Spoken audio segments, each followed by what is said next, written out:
Showbiz fanatics, Daniel Padilla tahasang inamin na nakaramdam ng kapaguran at pagka-burnout pagkatapos niyang gawin ang lahat ng ito.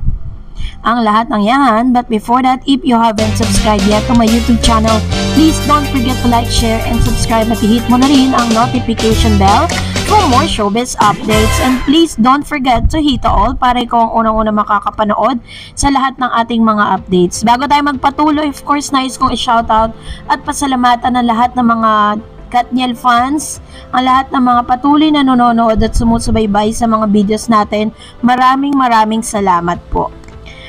Hanggang sa kasalukuyang panahon nga, hindi pa rin tinatantanan ng mga issue at kontrobersya si Catherine Bernardo at Daniel Padilla. Lalo na po ang aktor na si Daniel dahil po sa mga kabi-kabilang mga issue na hanggang sa ngayon ay hindi pa rin nabibigyan ng linaw. Pero sa isang interview nga ni Daniel ay inamin ito na sobrang pagod at na-burn out itong si Mr. Daniel Padilla. Actor Daniel Padilla claimed to have experienced getting burned out recently and said he had to step back in order to reflect on where his career and personal life were headed.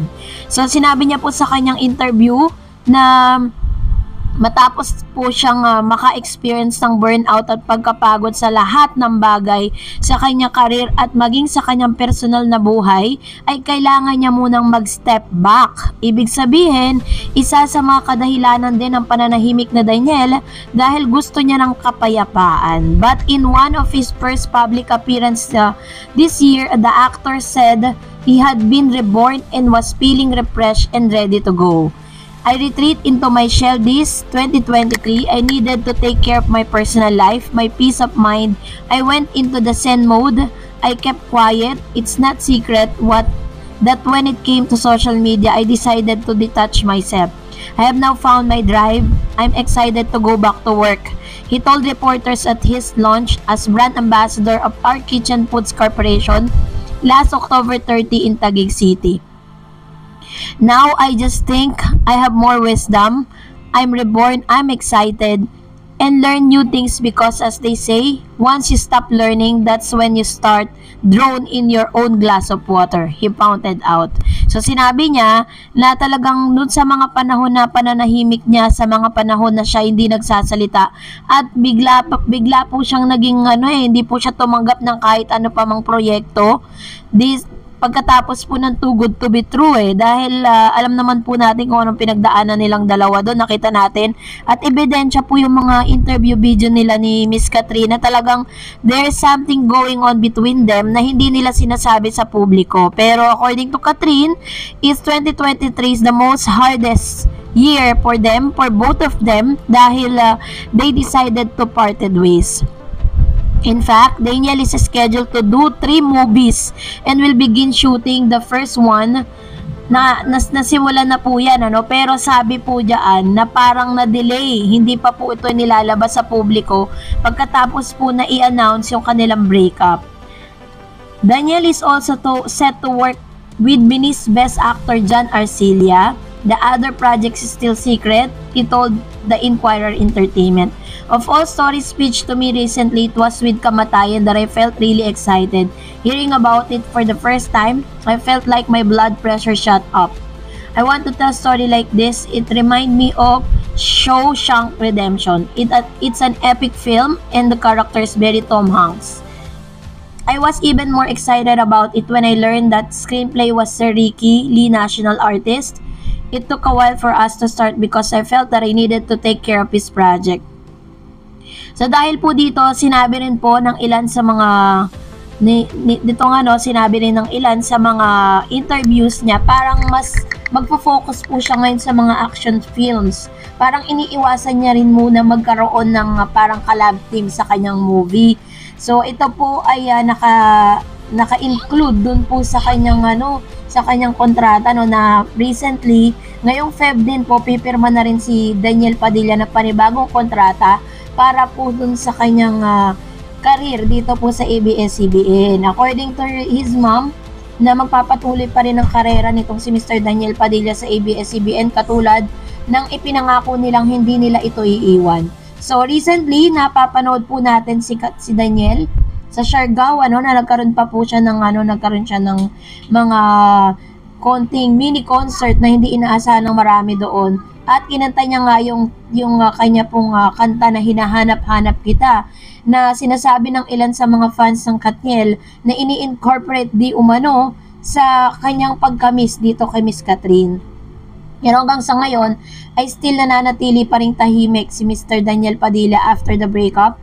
Ang tangi lang natin nakikita sa kanya is talagang he really parang in-spend niya yung kanyang days para magbakasyon, kasi sabi nga malapit-lapit na po siyang bumalik ulit sa kanyang karera dahil meron siyang mga movies na kailangan ng asikasuhin at kailangan ng gawin this year 2024.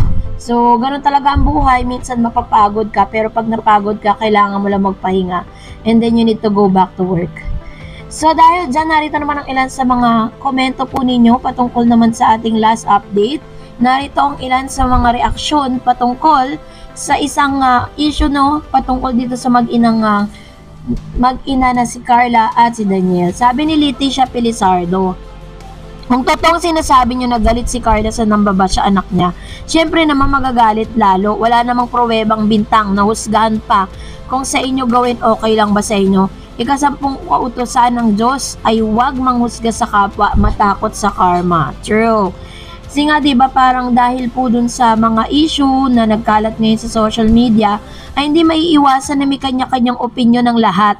Diba? May kanya-kanyang version ng kwento na kahit na alam naman natin ang totoong nakakaalam lang yan, it's between Daniel Padilla and Catherine Bernardo. So, ang maganda lang sa kanilang dalawa is talagang nire-respeto nila ang bawat isa for not speaking or for not giving their negative comments about it. Sabi ni Lenny Diwa, naku, tumigil ka na nga Carla, gayon din di mo maayos ang problema na anak mo.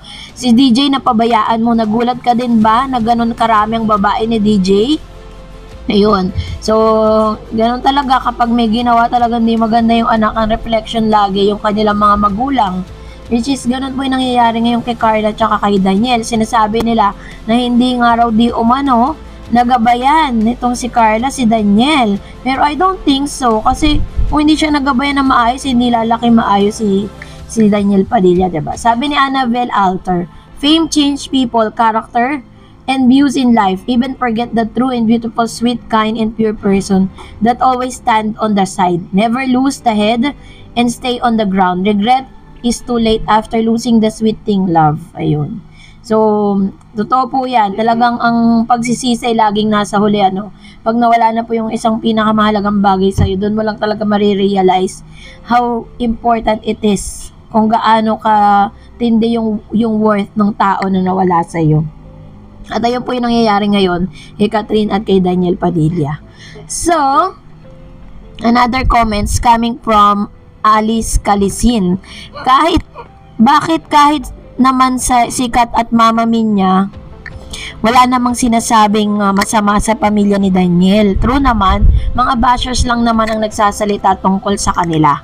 So, totoo po yan, dahil talaga namang kabi-kabilaan ng opinion ng mga bashers, iba? At patuloy pa rin ang panghuhusga na ginagawa.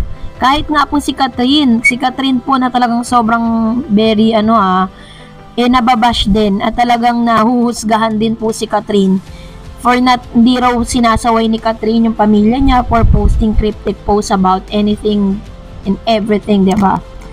So that's it for today. For more videos and updates, please don't forget to like and subscribe, and please don't forget to follow my Facebook page, Tar Eds TV. God bless everyone.